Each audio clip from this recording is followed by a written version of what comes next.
Its spokesman Mohammed Shafiq is in our Manchester newsroom now. Mr. Shafiq, you heard Kim Howell's a dangerous thing to do, facile comments. It does give comfort to these fanatics, doesn't it? Because you're saying we share your motives, but we do disapprove of your methods. Well, good afternoon, Peter. First of all, let me say that the Foreign Office Minister, Kim Howell, has got it absolutely wrong. There is no justification for the killing of innocent people, whether that be in Baghdad, Beirut, Palestine or anywhere else. But the Minister has to recognise that when we see Israel kill innocent children in Lebanon, when we see Palestinian homes being destroyed, when we see Iraq being bombarded, Afghanistan being bombarded, there is a double standard that is applied in foreign policy, and to say that doesn't give any justification for the killing of innocent people. And the Minister needs to open his ears and listen to the community, because if we don't deal with these issues now, then I'm sadly having to say now that there are going to be more terrorist attacks in the future. With respect, that answer is a total cop-out, isn't it? You're saying to these young, and there are tens of thousands of them, these young radicalised Muslims in this country, that your motives are okay.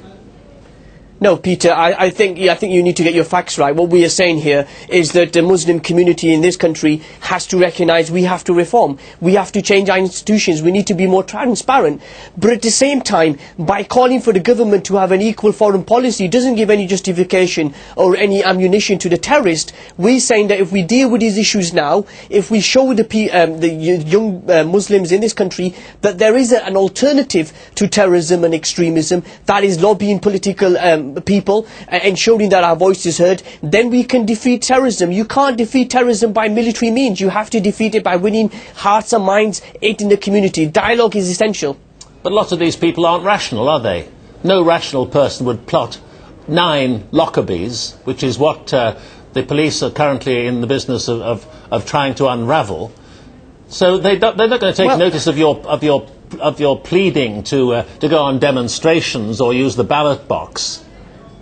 Peter, we cannot, and this country and this world, and President Bush, Prime Minister Blair and anybody else cannot hold the whole Islam faith system, the whole 1.5 billion Muslims in this world responsible for the actions of a small minority. There are extremists in our community. We recognise that. We will deal with that.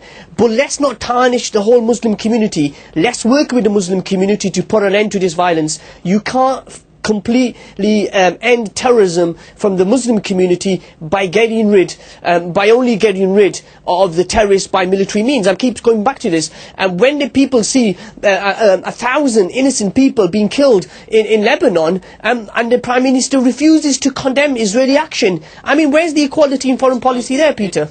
A lot of people have pointed out that not all Muslims are terrorists, but currently all terrorists are Muslims. The price you're going to have to pay, and I don't see you conceding this, is that all Muslims are going to be looked upon with suspicion. It's very unfair, it's sad, it's a society we live in, but the weapon against every weapon against terrorism must be used.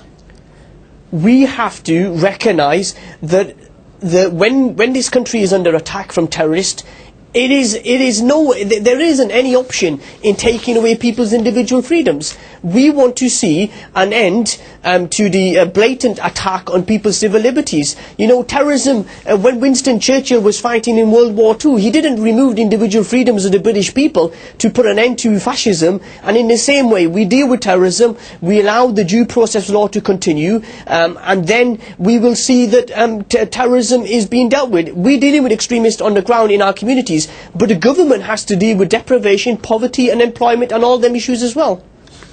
Mohammed Shafiq, thank you for speaking to us. Thank you, Peter. Including Ben and Louise.